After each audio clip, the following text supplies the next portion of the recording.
Joe in real life. Okay, sore today, rough one. The squats really took a piece out of me. I used overhead squat holds as a warm-up today, and I gotta say, I really liked it. It worked pretty well. It's still cold in my garage, but it's not so cold that I'm intent on crying about it. Today was a bench day, and I worked with almost the exact same numbers as my squat, which is pretty embarrassing. After this one, oh yeah, I tried this. I put the band around my ankles. I completely forgot I did this, and would pop the weight overhead and then get into the squat and hold. This is at about 3 times speed, so these are pretty long holds, but not crazy. Maybe something like 10 seconds. I really like that. It's hella difficult to negotiate my body out away from the rack with that thing around my ankles, but I do like the activation. It forces me to lift the arch of both feet, and I felt like they were pretty good movements, and I felt pretty loose and pretty good after this. But anyway, onto the squats, or rather onto the bench. Yeah, I'm in so much pain from the squats. My hamstrings and adductors are fried from yesterday. The bench, I did almost the same numbers. 5 sets of 5. I started at 155, did 165, 170. I think I got 175 for 3. And then I did another set of 155 off camera.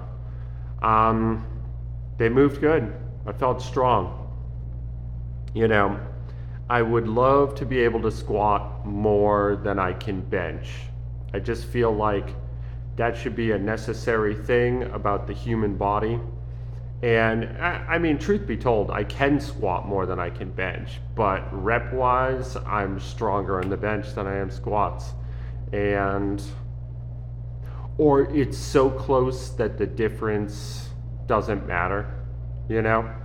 So that sucks. Like, I gotta do something about that. And I'm trying like hell. I'm trying to force the issue for the old legs, but they're just, you know, it's one of those things where the harder I push, the more setbacks I experience. And I'm tired of setbacks. The theme of this whole year is no setbacks. The smallest steps forward. If I just millimeter forward, I'll take it. But yeah, that overhead squat looked pretty good. I think that's 65 or 70. I believe I top out at 80 for my last one. That might have been 80. I'm not sure. No, I'm setting up 80 now.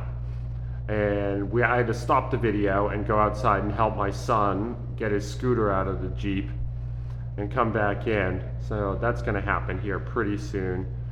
But whatever, you know, that's just life. I like to have my moments down here more or less uninterrupted, but also, who cares, right? Like, it doesn't really matter. What's interesting that I'm doing, this video ended up kind of long. I got like 5 minutes left. So I've been listening to the Brothers of the Serpent, which is a couple farm brothers. I can't remember where they live. Maybe Texas. I think they have a winery. I think they're growing grapes. And they do like conspiracy podcasts, and they have a lengthy series with this guy Marty going over UFOs, and I've been listening to it, and it's so good. Like, it's just really, really good. I'll tag it below. I don't know how I feel about UFOs. I don't have strong opinions one way or the other, but I gotta say, this guy Marty's making me a believer, man. The current section he's talking through, which I didn't expect, he's going through occult practices and their relation to UFOs. And the esoteric tradition in the West is something I know quite a bit about. Really, like, ancient esoteric traditions I know quite a bit about too. I've always found it fascinating.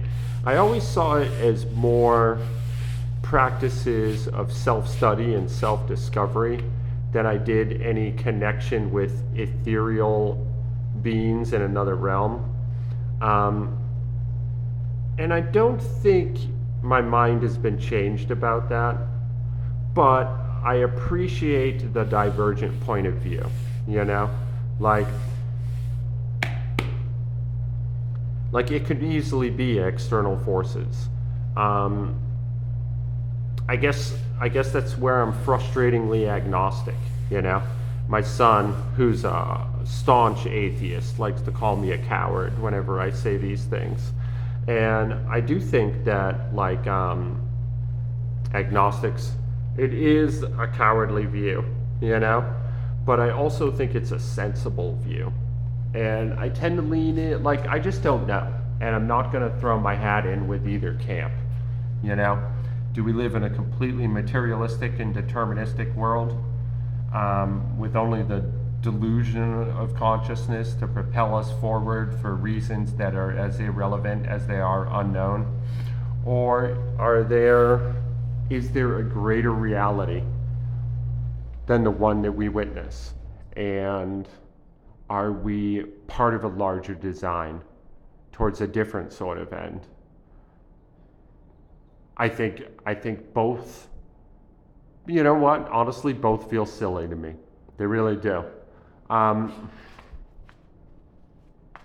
If there's an answer in either camp, I think it's only part of the answer.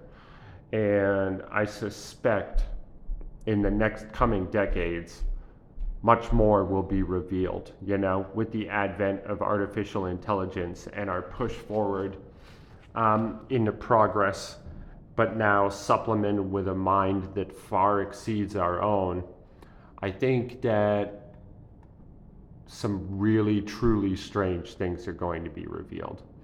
And I will say Marty has changed my mind about UFOs. I was pretty agnostic and pretty skeptical. The spirit stuff, my mind's still not changed. But man, it just feels beyond doubt that we've been visited by another intelligence.